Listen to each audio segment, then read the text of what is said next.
All right, well, thank you again for being here tonight to listen to this first public presentation about Bus 142 and where we're at in the process of bringing the exhibit to the public. As mentioned, I'm Angela Linn, and I've been the Senior Collection Manager for Ethnology and History at the Museum of the North since 1999. I was a student prior to that for 3 years. And I want to thank you for joining us here on the UAF Trothieta campus on the traditional lands of the Dana people of the Lower Tanana River. I'm grateful for the opportunity to live and work on these lands, stewarded by the indigenous peoples of Alaska for over 14,000 years. I hope those of you joining from around the country over our live stream, or around the world potentially, take a moment to consider the indigenous people on whose lands you're presently located. Okay, see if that works, great. So I'm not going to go in detail into the history of Bus 142. I assume most of you who are here know what Bus 142 is and why we're talking about it. But for those who don't know the high points, I'm going to run through a really quick timeline. You can learn more about it over at the Friends of Bus 142 website. And that's a great support organization that was established by Corrine McCandless and Eric Halfacre to support the fundraising efforts of the museum to bring the bus to the public through our exhibits. So as we can see, the bus is a 1946 International Harvester Model K5 omnibus. And we think after doing some preliminary looking at the paint and the layers of the paint, that the bus probably came to Fairbanks as a military transport bus. That very first layer of paint is military green, and the tires are military issue. It's stamped military right on the sidewalls.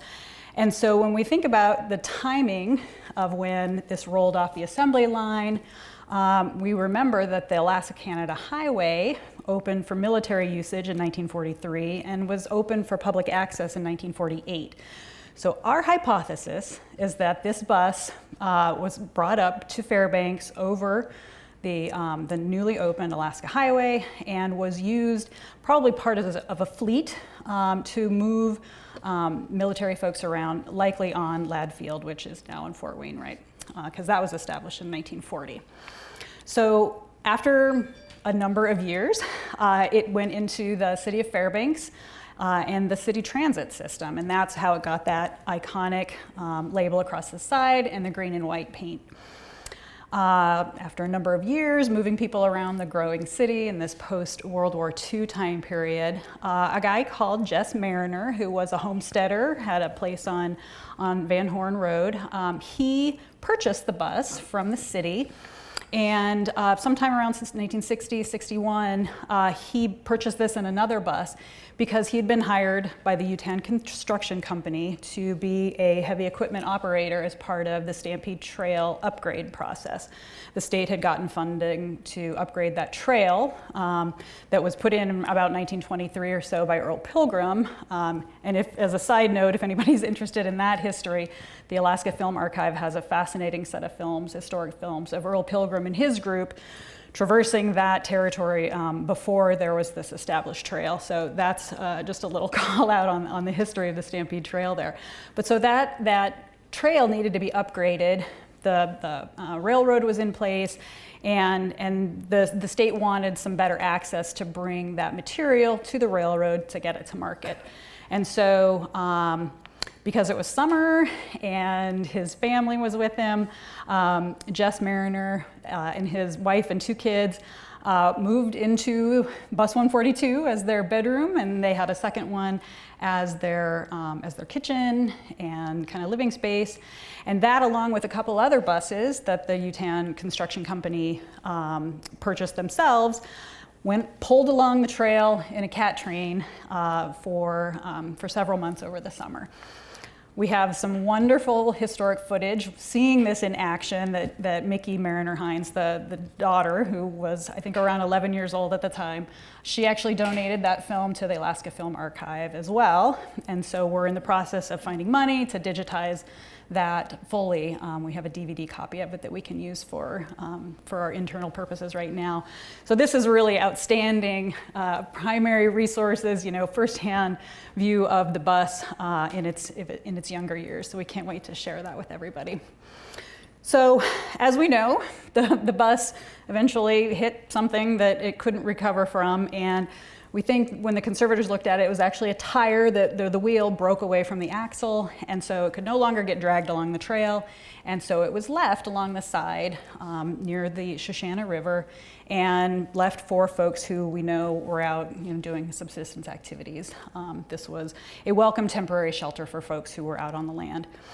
So for about 30 years then, it was used really primarily for locals, folks who knew that territory, who needed that shelter if they ran into bad weather, just too tired to set up their tent. There was a stove in there, space for sleeping. And so it was a great resource for folks out using the landscape.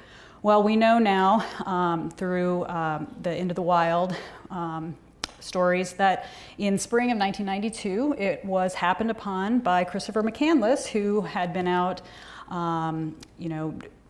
doing his thing on the Stampede Trail. He had come through Fairbanks and worked his way back down to Healy and out onto the trail. And so we know that he spent about 113 days out there in the bus and around that area before he passed away. That next year, John Krakauer published an article in the Outside magazine, and they got the biggest response ever on any article that had been published, and so he had his curiosity really piqued by this, and so a few years later then he published Into the Wild. And then about 11 years later the film came out, and so the use of the bus for these last 30 years now has really shifted from being a locally used resource, and you can see this great photo that we were able to get from Tyler Friel of his uncle out using the bus in the early 70s. It really shifted to be this thing that was used by folks from outside.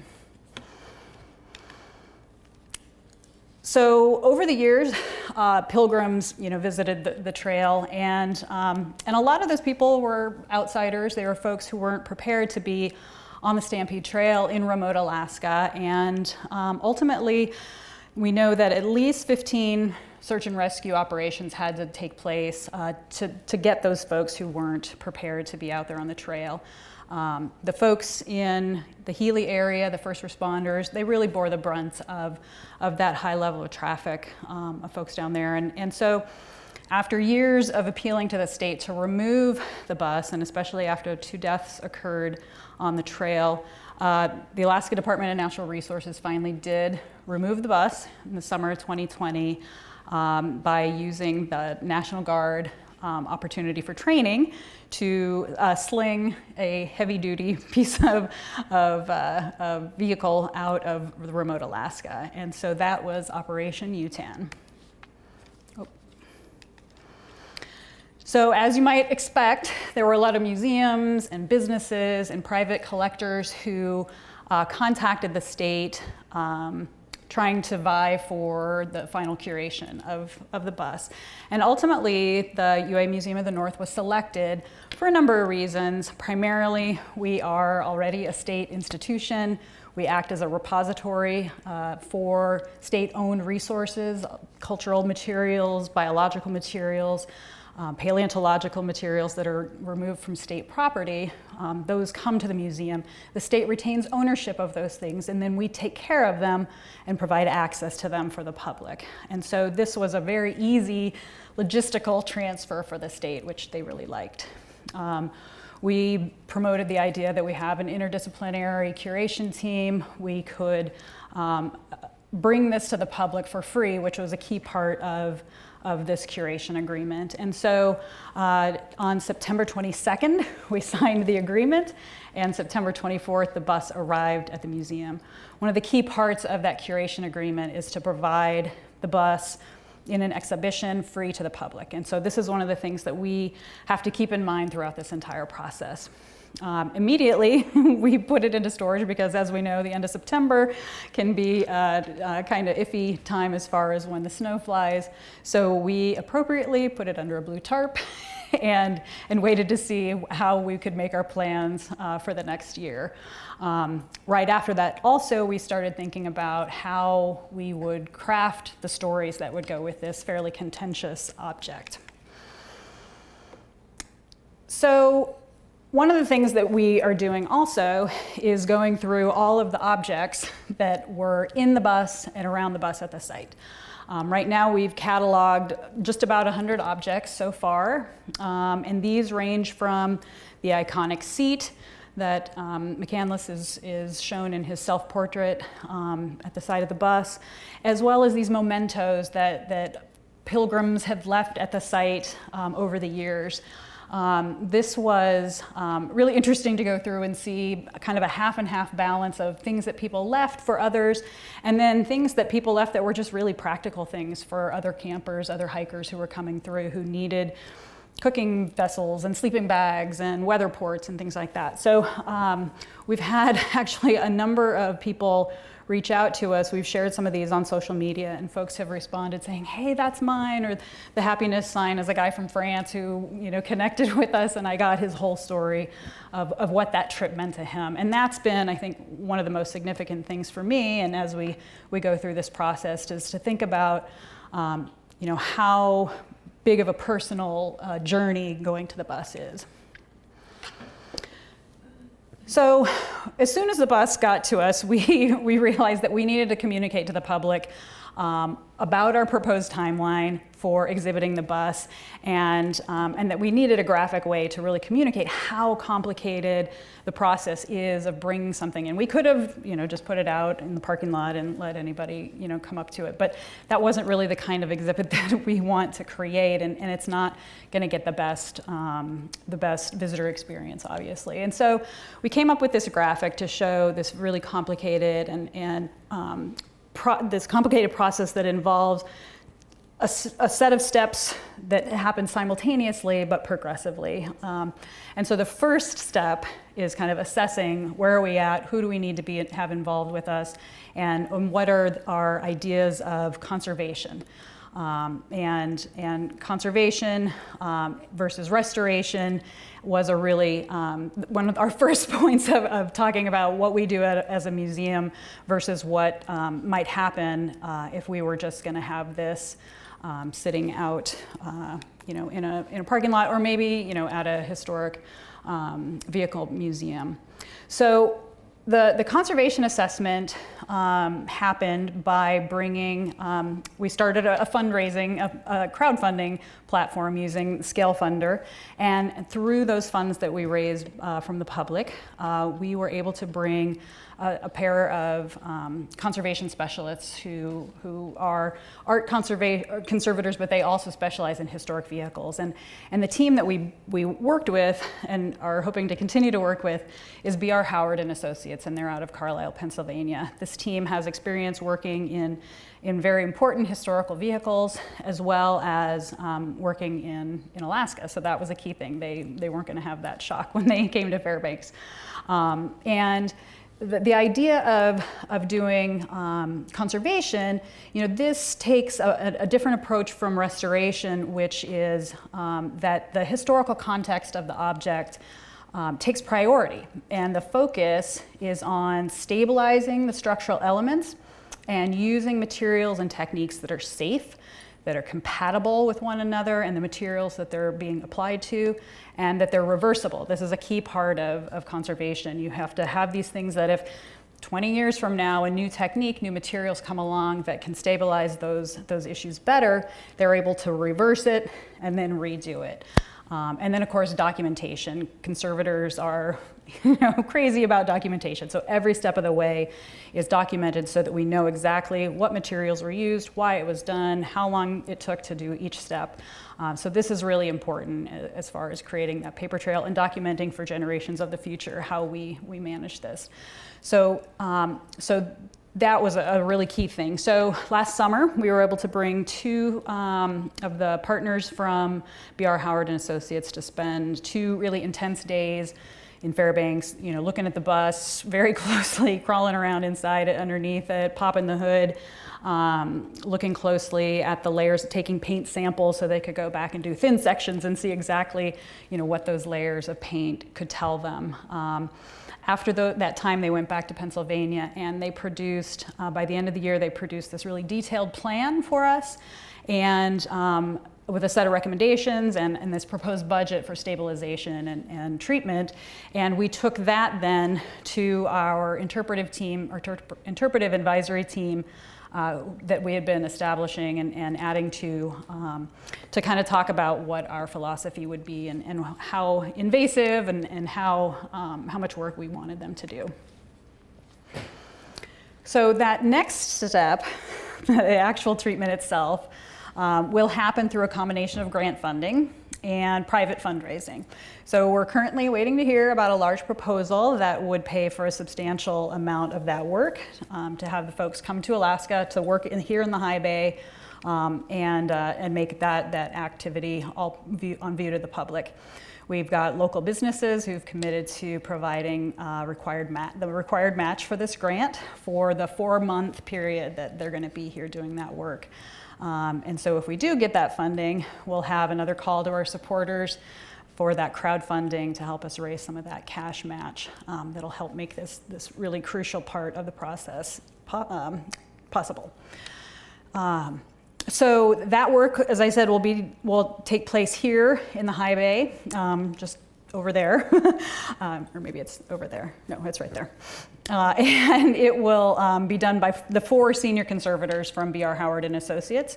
The museum staff will provide support and assistance, and then we'll have support and assistance through the CTC welding program. We've been working with their head of the welding program, and those students will get some experience in working with the steel structural elements. Of course, we've got those enormous holes in the roof of the bus that need to be repaired, as well as a lot of structural issues in the body of the bus. So that's going to be a really wonderful outreach opportunity and educational opportunity for students here in Fairbanks. So we're hoping that this will happen this winter, because we know we have to be out of the high bay by May. So the ongoing work that we've done, of course, last summer we worked to clean it up just to prepare for the conservators to be here. That upper left picture there is how we found it when we took the tarp off in the spring. And the one on the right is after we spent a couple days doing some cleaning and sweeping and organizing. And so that's pretty much how it looks now. We've done a little bit extra work in there, lots of cataloging loose pieces of metal and organizing things so that we can safely move around in there. As you can see, all the windows are broken out and it's been exposed to the elements again for 60 years. So it's really important for us to get that cleaned up and make it safe for our conservators to work. And so we're going to be continuing to do additional work on cataloging these loose pieces, trying to figure out which piece goes where. Anything that has graffiti on it, of course, we know is on the inside surface. If it's got paint on it, it goes on the outside. But there's a lot of things that are really questioned about where they fit together. So it's been a little bit of a puzzle. So that's been interesting to try and reassemble that issue. So last fall, we were very excited and had the great fortune to be granted permission to move the bus into this wonderful facility. So we were down at the warehouse at Aurora, and we were able to bring it in October into the ConocoPhillips Alaska High Bay Structural Testing Lab. And this is so amazing to be able to have this temperature-controlled, secure, 24/7 access space for us to work. And now it's on an exhibit. It is literally on an exhibit for folks to be able to see. And so we've technically fulfilled that first component of our contract with the state.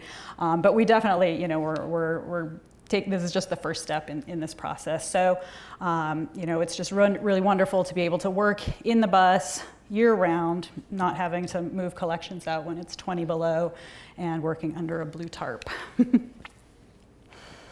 So For the use of this space, we extend a huge thank you to Dean Schnabel of the College of Engineering and Mines, and to Billy Connor, who is the director of the Arctic Infrastructure Development Center at the Institute of Northern Engineering. It's really such a key part for making this project successful, and to sharing a lot of what we actually do at the museum in preservation, and soliciting stories from folks. It's been great to run into people, give these little custom tours when we get a special request here and there. And so we will continue to work. We're trying to get down there at least once a week. And the stuff that we've been doing right now is that we are doing detailed photography of all of the graffiti. So if anybody was curious, we are not restoring it to any particular time period in history. We are stabilizing it in the condition that it is now. We think very definitively that the story of the bus has continued up to this day, and so those 30 years of graffiti are as important to preserve and to document as the 30 years prior to Chris McCandless's occupation of the bus. And so making sure that we can, to have a snapshot, literally a snapshot of what that graffiti says right now, is really important. And so we've created a grid, and we're taking detailed high resolution photographs. We're going to be creating a public Google photo album that we'll share, and hopefully folks who've been to the bus who have been contacting us will check this out, and we'll be able to get really good personal information about all those people who signed their names, get the context of their story, why they were out there, what it meant to them. This is a really important part of documenting the bus and what it has meant to folks over the years. So the next step in the process, while conservation is happening, is the exhibit design work. And this is ultimately, this is why we're here, why the bus is here, is getting this out to the public. As you might expect, this is a complicated object to interpret in an exhibit. And so right now we've conceived of 3 really distinct exhibit products that are going to be accessible for the public. So the first is that the bus itself will be an exhibit, and this is going to be per our agreement with the state of Alaska. It will be installed in an outdoor setting. It's safe, accessible, free to the public, and located on the UAF Trothieta campus. The second exhibit is an area in our Gallery of Alaska, the interior section. And here we're going to use some of those historical films that Mickey Mariner Hines has donated, so we can see that bus in action, get a real sense of what that space was like in 1961. We can better incorporate the bus into these stories of Alaska history in the interior by placing it right there. And so things that are too fragile to go in the bus installation when it's finally installed, these are the things that'll go into the interior gallery. The third exhibit will be a virtual exhibit, knowing that despite bringing the bus to Fairbanks in a much more accessible place, there's still going to be a lot of people who aren't able to make it to the museum in person. And there will be those who don't get to spend the time that they want, and they might want to do some preparation before and after. So, we found that over the last couple years of the pandemic, virtual and interactive digital exhibits are really key ways to connect with people and to provide a whole new way for people to engage with museum collections. So again, as a complicated object, we knew we needed to have a large number of people helping us figure out what those stories are, what those themes are that we need to set out to talk about the bus. The opinions about the value of the bus ranged, of course, from being part of a life-changing experience to being a piece of rusted junk that should have gone into the trash heap. So we've heard this full range of opinions, and we acknowledge that not everybody relates to the End of the Wild story in particular. And so we know that the bus has a lot more to say than just those 113 days that Chris McCandless stayed in the area. So with that in mind, we've been recruiting a pretty diverse team of people. We've got over 25 people on our team right now across Alaska, Lower 48, a team from Denali Park and Preserve, of course our museum staff, and folks in the University of Alaska system in Fairbanks and in Juneau, and someone from Whitehorse. So if you want to know more about the team, you can scan this QR code, or you can go to our website and learn more about those individual people. But through that group of people, we've come up with a pretty great set of ideas for ways that people can connect with the bus if they don't relate to the Into the Wild story. So we're reframing it and putting the bus in the center and thinking about the way and the changes that the bus has witnessed across Alaska history. We will consider what those unique circumstances were around the bus and how we can really get a better holistic sense of 20th century Alaska. So these themes are a little bit more diverse than just the 5 here, but they group down into these kind of 5 overarching concepts, and I'm going to go through those for you here.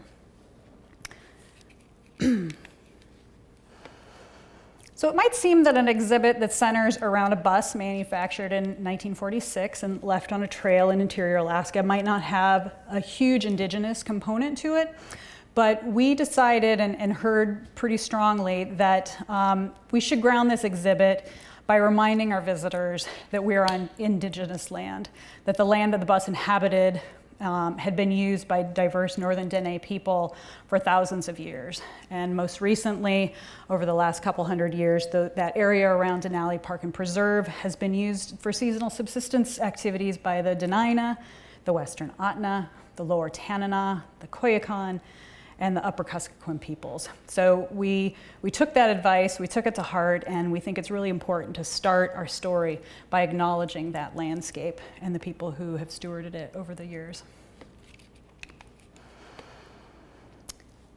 The historical periods that we think about in terms of settlers and the Russian colonization, it changed it, and there's lots of competing stories for this 20th century. And the bus can really intersect with these stories when we think about the competing use of land across the interior and some of those that caused conflict with different people, namely mining and other extractive industries. You know, that area right around the Stampede Trail, we've got gold, I always say this wrong, antimony, and coal in particular from that area. The presence of the military across the interior and how the bases and the movements impacted and continue to impact the landscape and the movement of people. And then finally tourism and the establishment of Denali National Park and Preserve and the changes across the landscape as a result of the tourists in the area. These are all things that tie into the story of the bus. Of course, the most broad topic, really, that most people connect with the bus involve the diverging and competing sets of knowledge about Alaska's wilderness. The whole reason Bus 142 is here and that we know about it is a desire to conquer the wilderness across the Stampede Trail corridor. The reason the world knows about the bus is through the story of Chris McCandless and Into the Wild, and that was because of his drive to connect to something greater in the Alaska wilderness, away from the urban areas. So, but there's not one set of values, perspectives, or ways to connect with Alaska's wilderness and the knowledge about it. And so through this theme, we're going to hopefully connect again with that idea of how indigenous land use and stewardship is fueled by knowledge that's been passed down through generations, how people continue to connect with the landscape and the wilderness through Alaska-based, residence-based subsistence, hunting, trapping, fishing, recreational usage by Alaskans and outsiders. And then, of course, that key element of how do Alaskans view the wilderness versus those from the outside. The book Into the Wild, the film, there's a lot of stories that portray a certain character of Alaska wilderness. And this is one of the things that we want to kind of examine and think about, and how that myth of Alaska is perpetuated through different pieces of literature. So one of the toughest themes that we'll have to grapple with connects with the choices that people make to put themselves in dangerous situations. Chris McCandless' story is not a unique one in terms of his desire to challenge himself and do something out of the ordinary, going off the beaten track, by pushing himself beyond everyday life, Many of the quotes inscribed on the surface of the bus reflect this sentiment. Our modern society tends to lack formalized rites of passage that used to occur in cultures all around the world. And Krakauer posits this hypothesis himself in Into the Wild, and that Chris and others like him feel a need to participate in extreme activities to prove to themselves and others that they're capable of handling the physical and mental stress that accompanies those actions, that prepare them to be successful adults in our society. So Alaska's history is full of stories of these people, from indigenous heroes told through generations of oral histories, from the explorers who traveled from the other side of the world to colonize Alaska, to the gold miners who traversed the Chilkoot Trail and walked hundreds of miles to get to the next gold strike, to bush pilots and commercial fishermen, and of course members of the US military, law enforcement, and other first responders who risk their lives every day doing their jobs to serve and protect. Under this theme, we're going to ask our visitors to consider their own personal histories and those of their loved ones to find a connection to the Into the Wild story and examine how similar rites of passage have shaped their adult personalities and how those journeys may have changed their way of viewing the world. And our last major interpretive theme has to do with reframing the concept of sites of memory. So sites of memory are typically monuments that are created to commemorate a collective experience and a shared knowledge of the past. These are typically things that are connected to acts of war sometimes. In this case, the bus has come to become its own site of memory for followers of the Into the Wild story. It's served as a location where followers have gathered for nearly 30 years to manage their own trauma, to work through turning points in their lives. So over the last year and a half, members of the public have reached out to share their own stories with us and tell us about how the change traveling to the bus allowed them to experience. So in this new exhibit site, the bus can really provide a safe and accessible location for those looking to share these experiences together.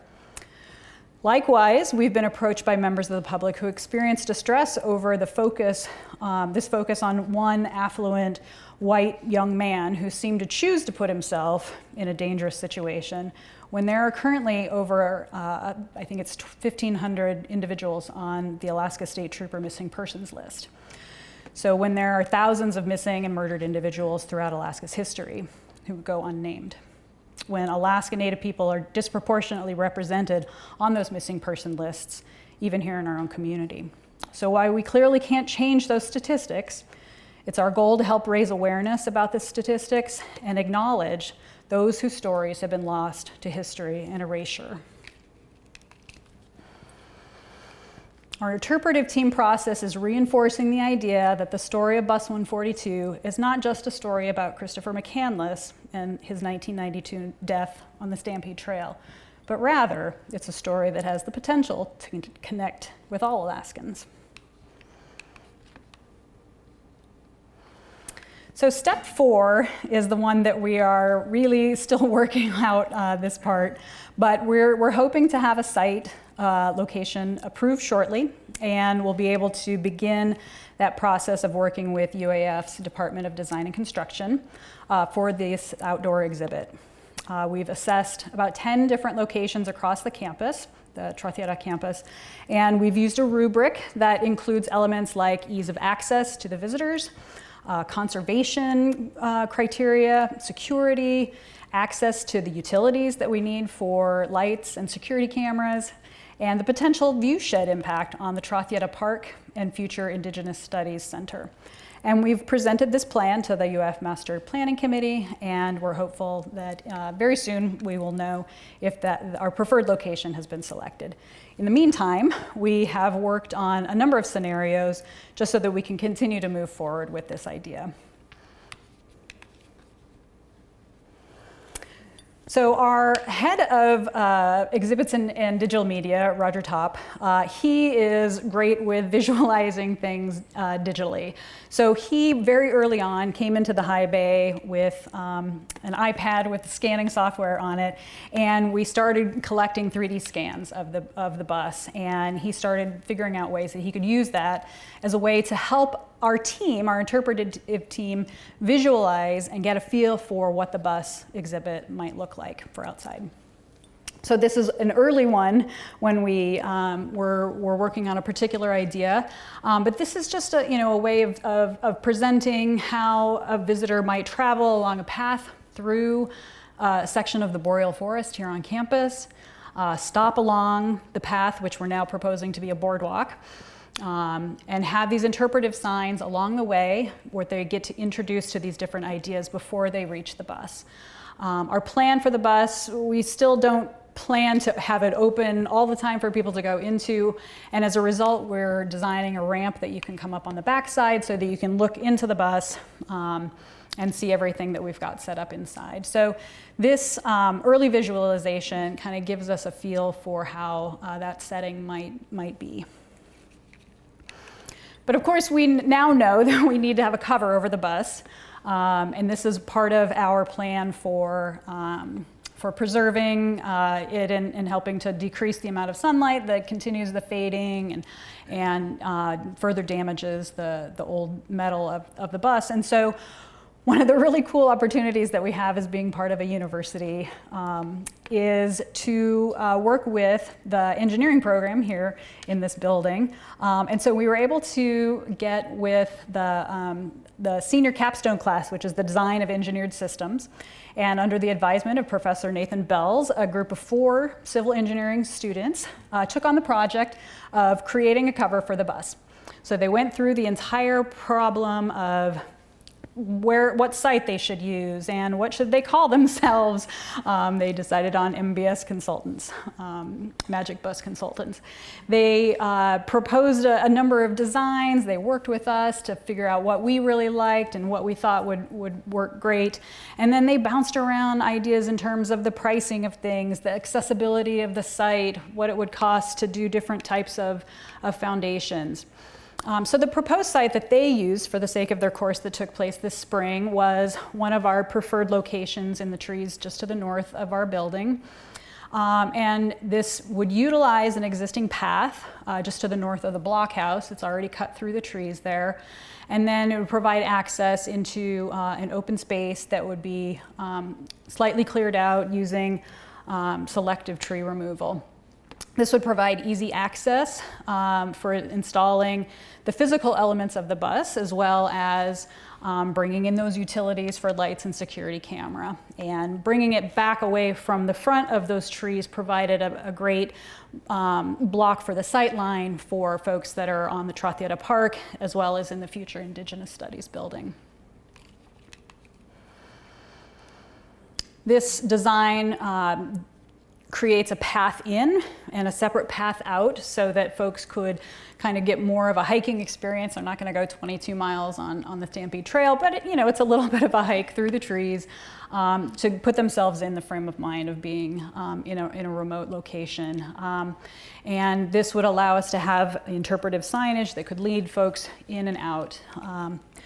Of course, this is a student project, and so their professor had a few other ideas that they didn't incorporate. So Nathan provided us with his alternative site plan that created a little bit more of a naturalistic route in and out, provided a little bit more of a hike, and of course the fencing was not just a block. This is more of a natural shape, spaced through the trees so that it's less obtrusive and less confining, and allows visitors to have a really nice experience out there. So this was our alternative from Nathan.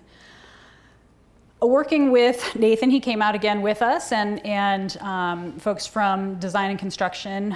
We walked out through the trees and looked at there's some really nice natural openings in those trees out there. And so we proposed that what we'd really like to do is to use a boardwalk over and keep the natural forest floor. This allows us to not remove or deal with blocking any historic properties, cultural materials that might be there. It allows us to maintain that natural ecosystem there in the trees, which provides us additional interpretive opportunities.